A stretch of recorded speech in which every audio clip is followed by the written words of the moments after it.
Everyone, welcome back to my channel, True Crime with Jess. Hope you're all okay out there. Sorry I've been gone for a while, which I know I have. And thank you to a couple of subscribers that have asked how I am and stuff. So I really appreciate that. It was really sweet. Now basically, what I've been doing while I've been off, I got dragged down a Netflix rabbit hole, not just a Netflix one, a YouTube one, and very different subjects to what I normally do.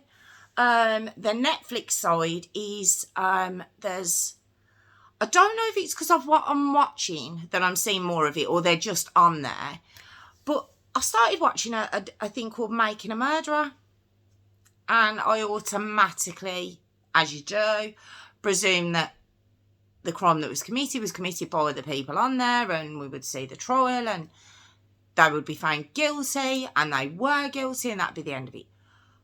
No, if you've seen it, oh my God. There's 20 episodes, all about an hour a shot. So yeah, there's a lot. And it was showing the other side where the innocent are getting locked up, basically, and Making a Murderer one was just it was just gobsmacking.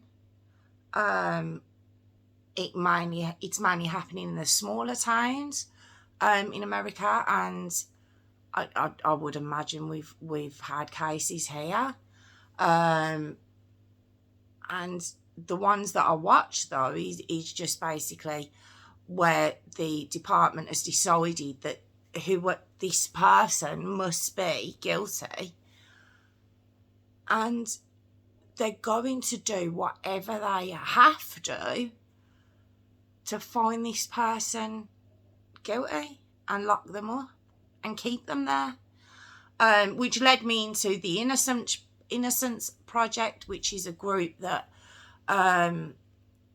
there's a lot of lawyers involved in it, and they basically get written to by so many people who say they're innocent and they're in prison, and please look at the evidence again.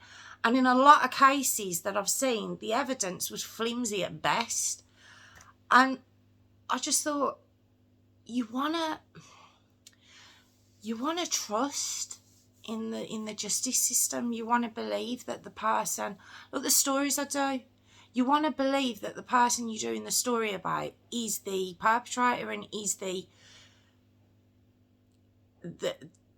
person that committed the crime, not just to get them off the streets to obviously protect the public from them, but also to get justice for the victim and the families. And it's just, I don't know if I've had blinkers on, but obviously I know, and I've heard of innocent people being locked up, but it's if you watch Shawshank Redemption, they say we're all innocent, and just to see the amount of cases where it's like, yep, it's you, and we're gonna make the evidence fit, and you're gonna go away for the rest of your life.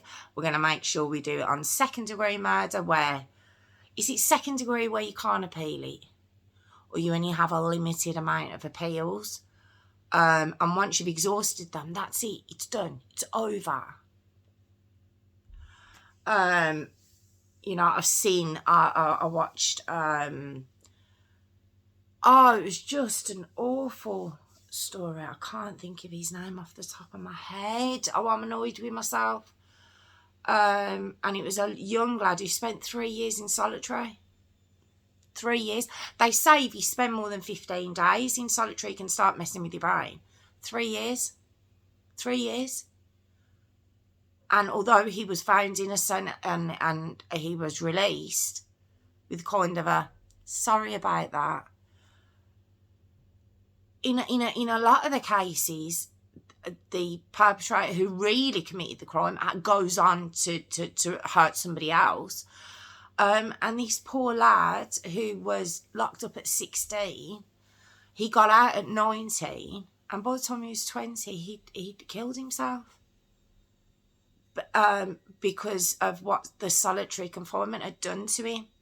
His family said he just wasn't the same person when he came out as when he got it. It was just awful, awful cases.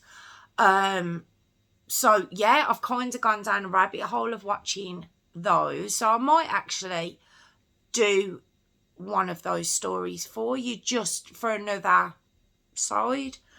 And also, I'm going to just wink at the camera here. I feel like by doing this, there's a chance that I might get looked at sideways now. But I've been watching, actually I have for a while, if I'm honest. I kind of, after COVID in 2020, I started looking at the mainstream media a little bit sideways, to be honest. I'm not going to go political on you at all. I don't want to go that route. But needless to say, I've actually had my eyes open to a few things recently. And I've also been I've been going on a journey with a YouTube reactor. I like the reaction channels, I do. I've actually tried to do one myself. I'd mentioned it in a few videos back. And I think you need a whole big setup to be able to do it, which I genuinely haven't got. But a lot of the reaction channels, you get to know some. It's odd because you're watching someone watch something. So at first it's like, what is this? And how is this a thing? But it's so addictive. It's so addictive because you're hoping that person will have a reaction to, originally it was music videos and you want them to have the same reaction to a song that you have. So that's how you it is addictive. And there's one reactor who's gone down another route, and it's the LFR family, and it's the dad. There's a couple of his kids have got channels, but it's actually the dad I watch because the kids are still doing the music reactions. Well, his son is, and that's LFR Jojo. But Van, his name is. I've kind of been going on a journey with him. And if you know of the channel, I'm just going to do this. That's all I'm going to do. Please don't judge me. If you want to discuss it, if you want to talk to me about it, if you want to have a look at his channel, if you want to maybe go back to some of the videos he did a month ago, 2 months ago, and then follow him on the journey that he has through the videos. It might have an effect on you, maybe in some way, shape, or form. It might not. You might not agree, but it's just, yeah, it's that's not why I haven't been doing the videos. But it's kind of, while I've been away, that's what I've been looking at the same time as obviously looking at stories to do for you. And I had got one ready, and then this case came up, the Logan Mwangi Story. I really hope I'm pronouncing his name correctly. I've had quite a look at quite a lot of news reports to see how they're pronouncing his name, so I hope I'm doing it justice, his name. So if you see this boy, there's recordings of him. He's just adorable. I don't use that word often, but he's adorable. He was the cutest looking little boy. It's just, here we are again, people. Here we are again. I'm going to try and keep a lid on the emotions, but here we are again. Now, Logan described by his school, was a loving, sweet-natured little boy. Polite, articulate. You see in the videos when he's talking, very articulate. I was just so cute.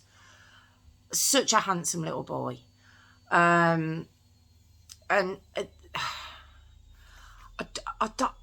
because it's new and it's just come out, although I've been researching, I've been looking, there's little bits of information that I'm missing. His date of birth, you know, and things like that, which I do like to include in my stories. But I think because it's recently come about after the trial and everything else, whether I've missed that, they don't say. I'm not too sure. But last year, Logan was 5 years old. Now, Logan's mum was a lady by the name of Harrod Williamson. She's 31. His dad, Ben Mwangi. Now, Ben and Harrod broke up a few years ago.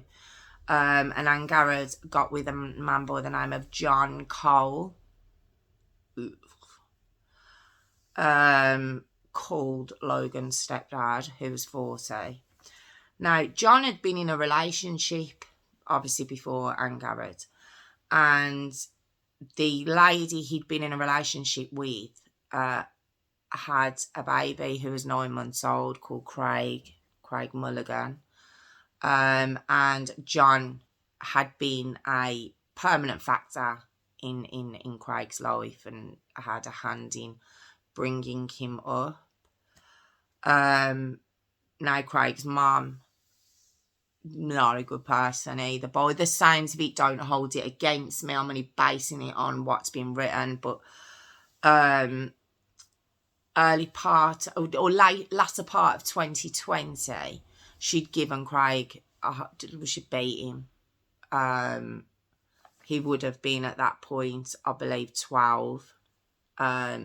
So he was taken off her and put into foster care. Now, John still, even though he's with Harrod and had broken up with Craig's mum, he was still a constant figure in Craig's life. So Craig would go and stop with Harrod, John, and obviously Logan. And Craig had a hatred for Logan, utter hatred, hated him.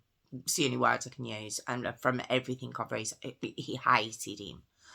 So when Craig had gone into foster care, the foster family who had been looking after him described Craig as pure evil, which a few years ago, if you'd said to me a 13-year-old had been described as pure evil, I'd be like, all right, calm down. He's a teenager, he's young. Only 2 years out of primary school. Let's not label pure evil on it. Given the fact and the amount of stories I've done where it's teenage killers, I take that back. Their ability to hate without any not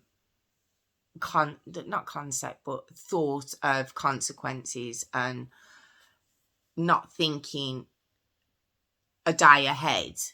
You know what? How a teenager's mind kind of works. It doesn't. It just thinks in the moment. It's dangerous. It's absolutely dangerous if you've got a child who has that ability to hate. That would be a scary time period.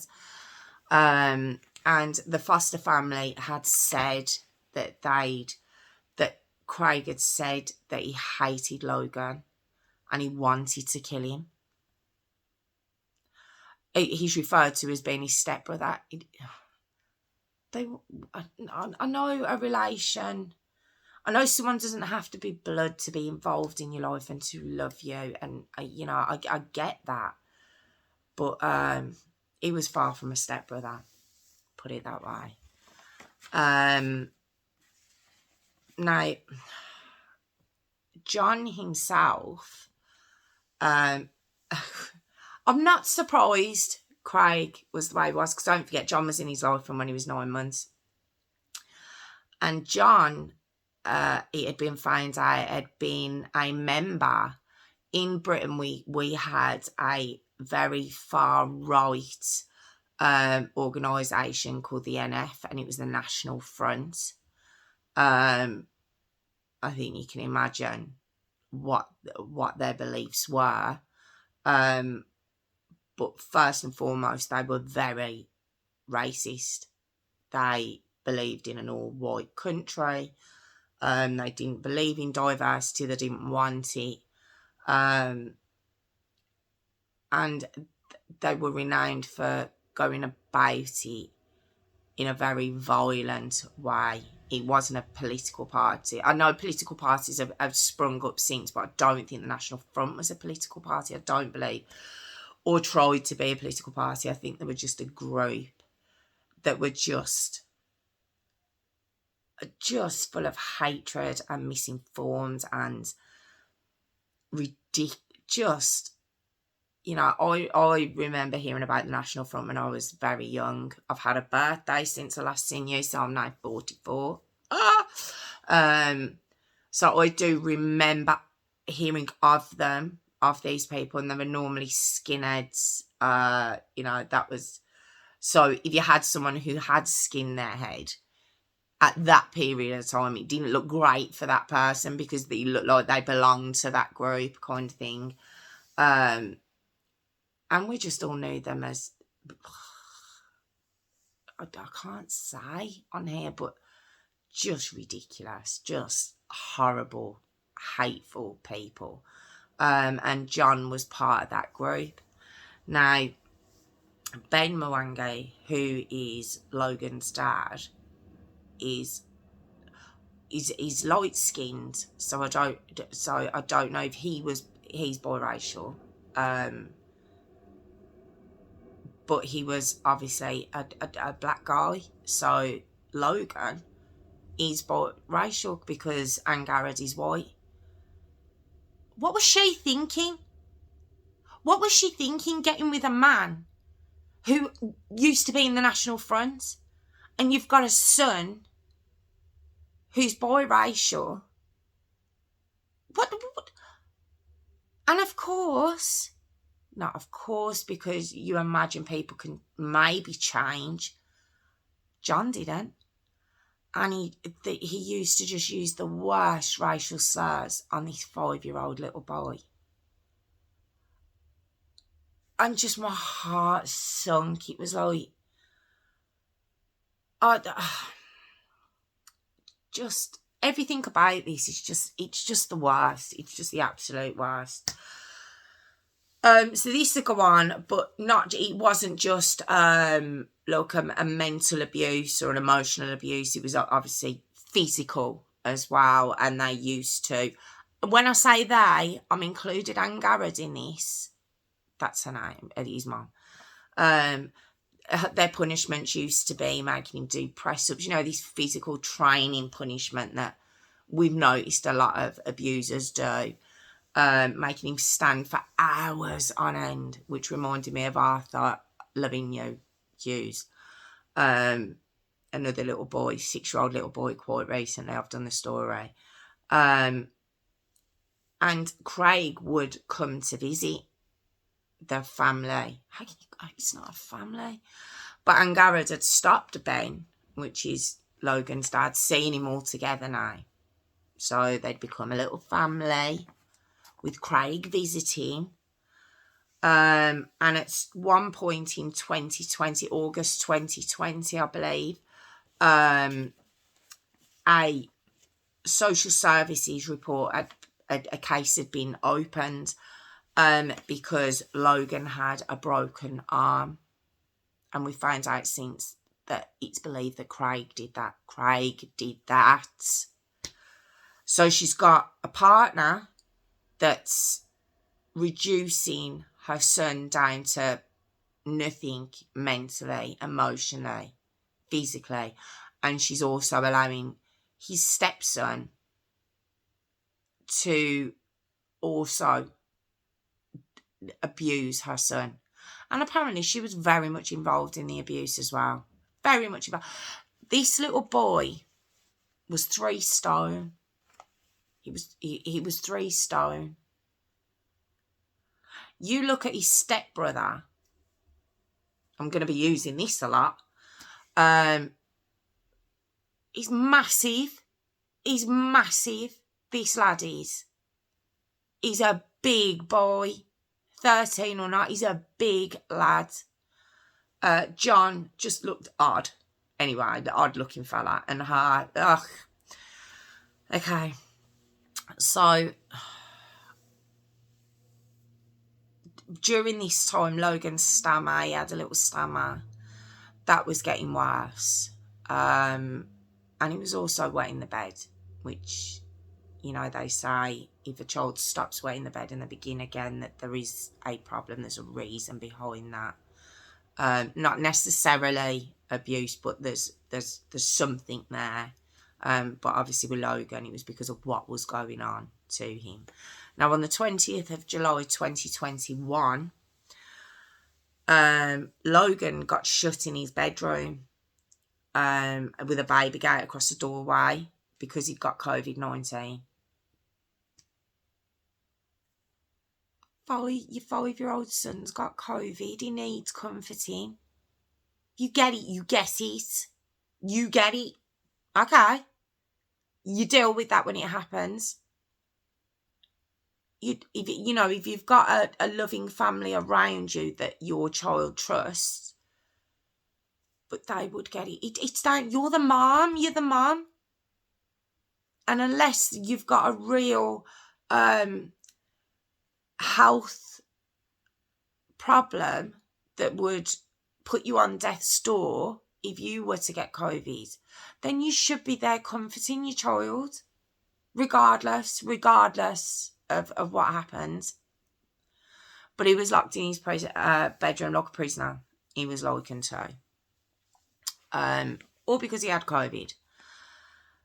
Now, just before this, I believe it would have been at the end of June, social services closed the case. They closed the case on the family. And the wording what was used, if you bear with me, was removed from the child protection register as there wasn't a chance of significant harm to Logan. Oh, okay, just a bit then. Just a little bit. That's okay. But the safeguarding case was lifted, closed, whatever word they want to use. So we get to the 26th of July. So 6 days after Logan's been quarantined in his bedroom. Craig moves into the home. John must have fought for him because don't forget he was in foster care for 6 months after what his mum had done to him. So John comes in like a knight in shining armour. I'll have him. He can come here. Even though he broke Logan's arm less than a year beforehand. And it was social services that placed him there.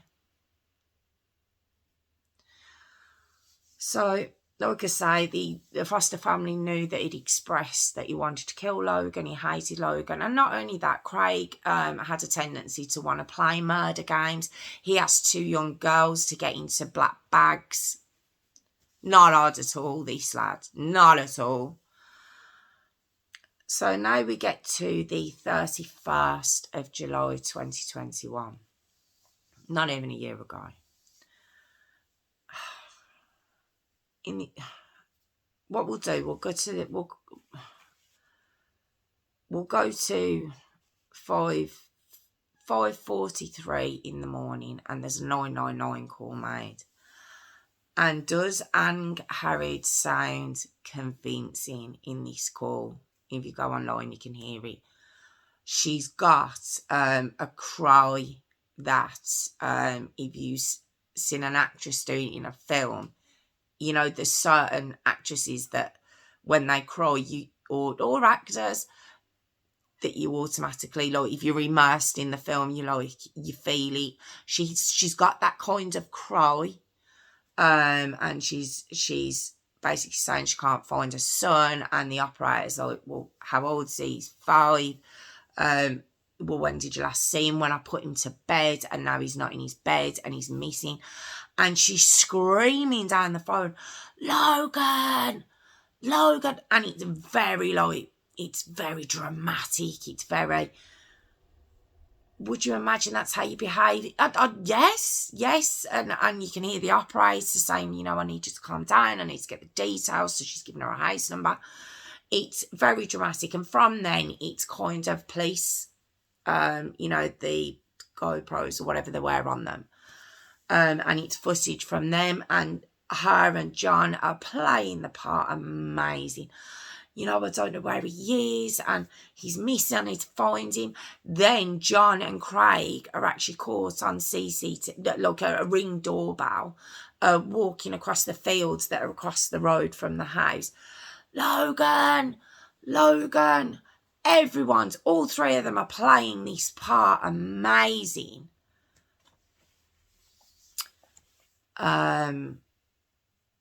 Later on that day, or is it the 1st of August? I'm sure it's later on that day because it was only a couple of hours later. I noticed some of the times on some of the news reports I've seen kind of contradict themselves and stuff, but a few hours later, when the police are combing the area, obviously looking, there's like a wooded area, and then it's called the river, if you bear with me, Ogmore. This is near Bridgend in South Wales. Sorry for anyone who's not in the UK. It's Wales, so like I say, within the UK, but it's Wales. And it's a place called Bridgend, and this is near the River Ogmore's near Bridgend. I've done a rubbish kind of explanation of that, but and that's where little Logan Mwangi was found, just thrown in the river, just thrown.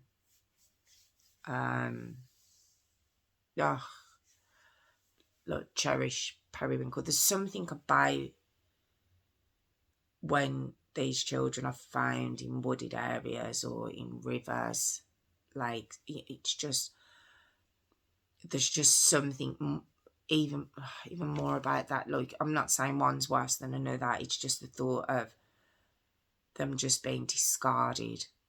It's been likened to fly tipping in this particular case, which is just awful. And when they go back to the house to let Angharad know,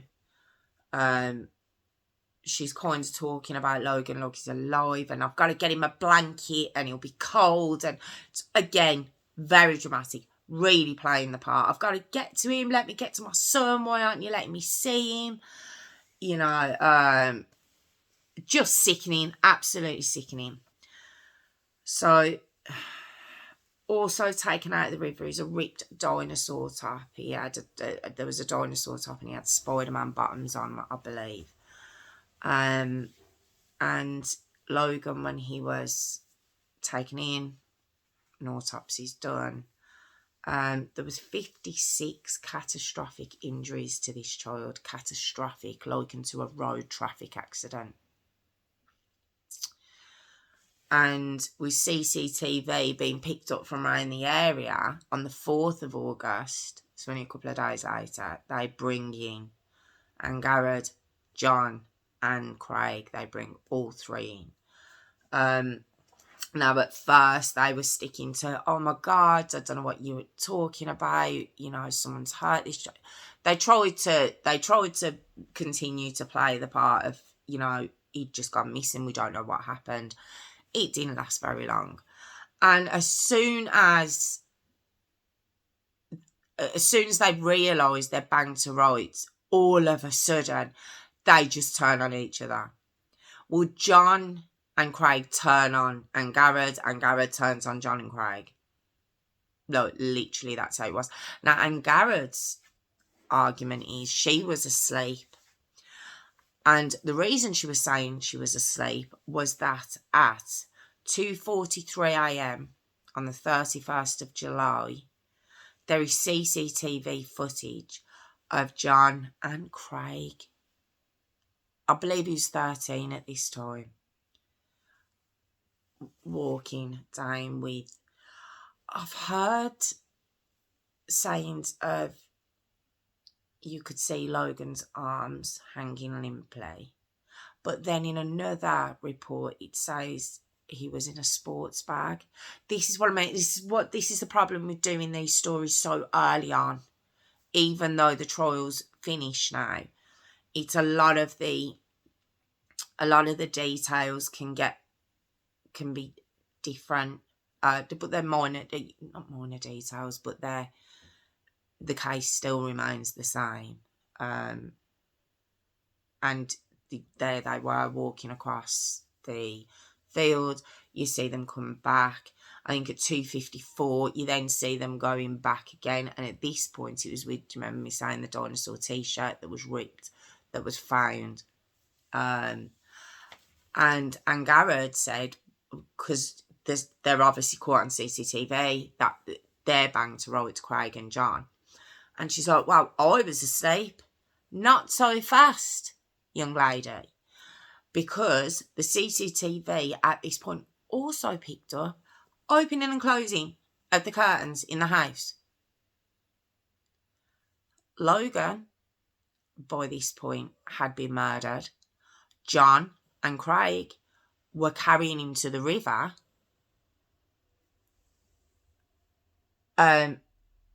John and Craig were when they were carried to the river. And Garrett could be the only person opening and closing these curtains. There was no one else that could have done it. Lights on and off. I'm not too sure what. I thought she was opening and closing the curtains to look out. They're coming back. How long are they going to be? Don't know what the turning on and off of the lights was about. Very odd behaviour. I believe she tried to say it was a reflection of a spotlight from across the way.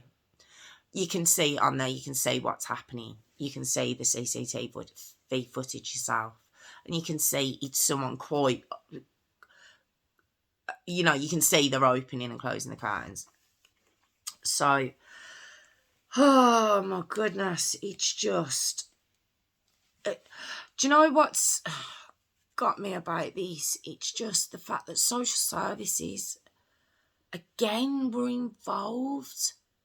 They were involved again. And Star Hobson, Arthur Lavinia Hughes, Gabriel Fernandez, Peter Connolly, Victoria Climbier, they just go on, where social services were involved, and every single time there's an investigation got to be done after. Why don't you try investigating beforehand? Why don't you do a thorough investigation beforehand before you close a case? I know they're overrun, and there's not enough resources, and there's not enough people wanting to be social workers, and I believe it must be a very difficult job, which is why not many people want to go that route. But something's got to be done. Something's got to be done, because kids are paying for that. Kids with their lives. So, like I say, they'd all turned on each other, but it didn't matter anyway. They were banged to rights. Now, at the trial, a lady in the jury broke down. The jury themselves are asking for more counselling for juries that have to go through trials like this, because it was seen that he had 56 catastrophic injuries. There was a lot of bruising. His liver and bowel were torn. Consistent with the road traffic accident, he had a broken collarbone that had happened weeks beforehand. It was said this child would have been in a constant state of pain and distress for quite a while before he died. and he was beaten to death. That's what happened to him. He was beaten to death.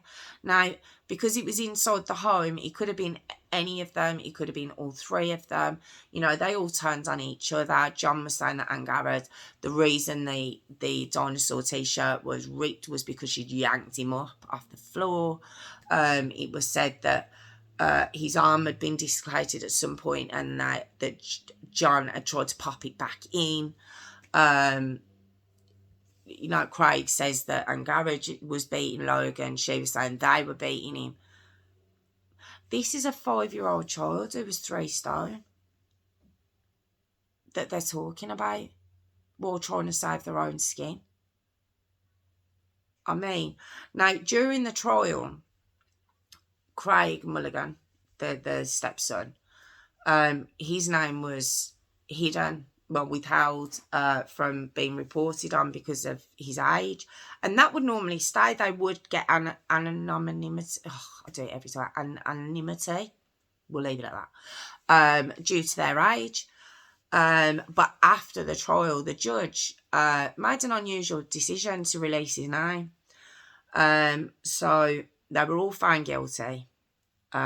John was given 29 years, and Garrett 28 years, and Craig, who by this point was 14, was given 15 years.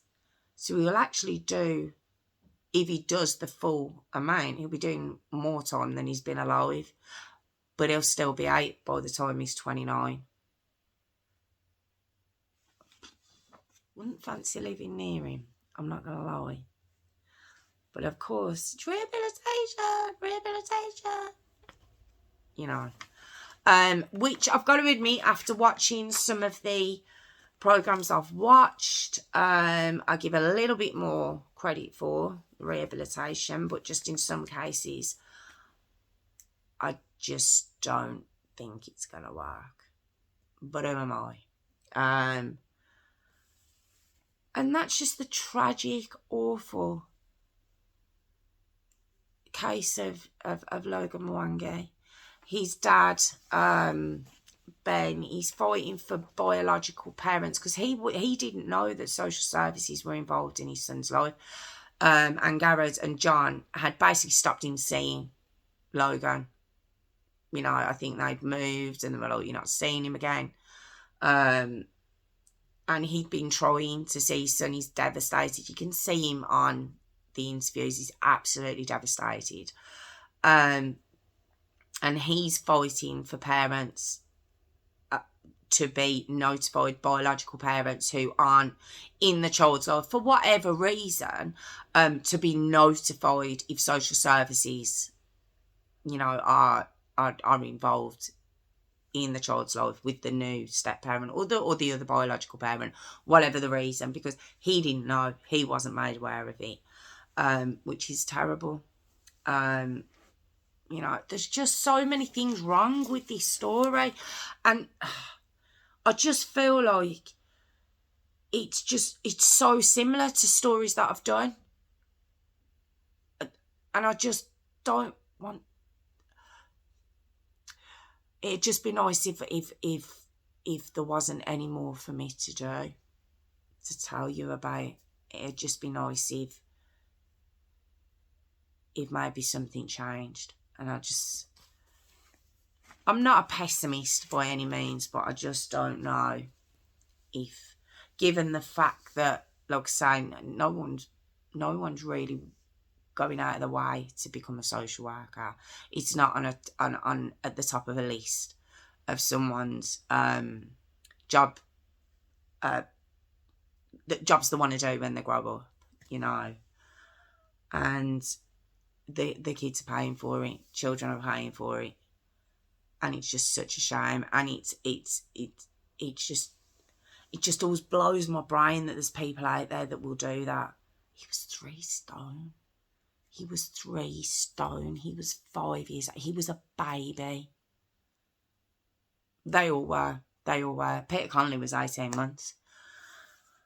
But yeah, that story of just leaves you feeling just so sick. So sick. But thank you for joining me for this story. Obviously, if any more information comes out or if I've got anything wrong, please let me know. Yeah, it's just it's such a tragic story. It really is.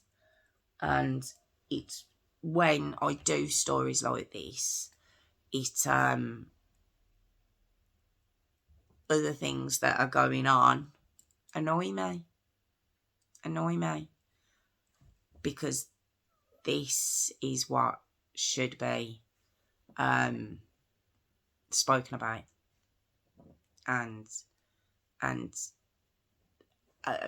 fought against this kind of thing. You know what I mean.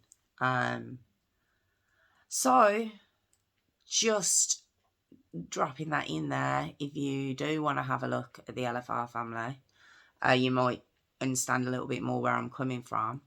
And let me know. Let me know your feelings on it. Like I say, let me know if I've got anything wrong. If you want to subscribe, I'd really appreciate it. And I just want to thank you all again, my new subscribers, my old subscribers for not unsubscribing, because it's been so, like, this is the longest I haven't posted content, and I'm content. You can tell I've been watching YouTube channels, can't you? Content. This little boy's story. And yeah, thank you so much for joining me. Mitzi thanks you too. And I will see you all soon. Thank you so much again.